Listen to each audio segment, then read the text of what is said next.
Guys, आज के video में मैं आपके साथ शेयर करने आई हूँ अपनी बायोलॉजी की स्ट्रेटजी। इससे पहले के वीडियो में मैं आपके साथ फिजिक्स और केमिस्ट्री की स्ट्रेटजी शेयर कर चुकी हूँ। अगर आपने वो वीडियो नहीं देखा है तो आप मेरे चैनल पे जाके देख सकते हैं। आज मैं आपको बताऊँगी चैप्टर वाइज बायोलॉजी की स्ट्रेटजी। बायोलॉजी में टोटल 32 चैप्टर्स हैं और बायोलॉजी सबसे ज़्यादा वेटेज रखती है नीट में 360 मार्क्स, और 360 में से 320 मार्क्स स्कोर करना बहुत इजी है अगर आपने एनसीईआरटी को अच्छे से पढ़ा है तो। अगर आपको नीट में 660 प्लस मार्क्स स्कोर करने हैं तो बायोलॉजी में आपको 330 प्लस स्कोर करना ज़रूरी है।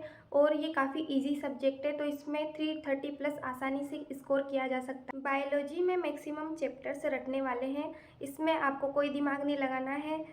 आप सेकंड एक्सरसाइज यानी कि प्रीवियस ईयर क्वेश्चन को अच्छे से कर लेते हैं तो आपके बायोलॉजी में 330 प्लस आसानी से आ जाएंगे। मैं आपको बताती हूँ कि कौन से चैप्टर आपको रटने हैं, कौन से चैप्टर कॉन्सेप्ट वाले हैं जिनमें आपको दिमाग लगाना है, जिनको अच्छे से पढ़ के जाना पड़ेगा। तो देखो, जो 11th की फर्स्ट यूनिट है एनिमल किंगडम, प्लांट किंगडम, ये तो आपको रटना ही है। इसमें एग्जाम्पल्स को आपको अच्छे से देखना है, ट्रिक से याद कर लेना है और ट्रिक नहीं भूलनी है कि ये कौन से उसकी फाइलम की ट्रिक थी और कौन से में देख रहे हो आप, ये आपको अच्छे से याद रखना है। निमोनिक्स बना के एग्जाम्पल्स को याद करो और एग्जाम्पल्स को बार बार पढ़ो। नेक्स्ट चैप्टर आता है हमारा फैमिलीज़। फैमिलीज़ में आपको पिछले साल पता चला होगा कि बहुत सारी एक्स्ट्रा फैमिलीज़ एनसीईआरटी के अलावा भी ऐड हुई है, तो वो भी आपको पढ़ लेनी है। यूट्यूब पे वीडियो मिल जाएंगे आपको, या फिर कोचिंग में पढ़ते हो तो कोचिंग में तो पढ़ाते ही है। बायोलॉजी में भी बहुत सारे एग्जाम्पल्स दिए हुए हैं तो आपको इसमें भी निमोनिक्स बना के याद रखना पड़ेगा। और फैमिलीज़ को आप चार्ट बना के याद रख सकते हो आसानी से, और कंपैरिजन करके पढ़ो फैमिलीज़ को तो बहुत अच्छे से याद रहेगा, आप भूलोगे नहीं बार बार। इसके बाद आता है आपका एनाटॉमी ऑफ फ्लावरिंग प्लांट।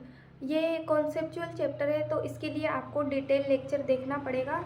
और सेकेंडरी ग्रोथ बोल तो रहते कि हट चुका है, पर मैं तो फिर भी कहूँगी कि आप एक बार इसको पढ़ के जाना, पूछा जा सकता है क्वेश्चन। इसके बाद आता है सेल बायो, जो सबका फेवरेट होता है, सबको याद होता है, तो सेल बायो का क्वेश्चन सही करके आना है। इसके बाद आता है स्ट्रक्चरल ऑर्गेनाइजेशन इन एनिमल्स। इसमें आपको फ्रॉग और कॉकरोच पढ़ के जाना है। लिखा हुआ तो फ्रॉग ही है पर कॉकरोच भी पढ़ लेना साथ में। साइकिल और सेल डिवीजन। सेल डिवीजन बहुत कॉन्सेप्चुअल चैप्टर है, इसमें आपको पूरा कॉन्सेप्ट समझना पड़ेगा और इसको आप एक बार डिटेल लेक्चर लेके करोगे तो ये आपको याद रहेगा, याद रहने वाला चैप्टर है, इसको नहीं भूलोगे आप एक बार अच्छे से कर लोगे तो।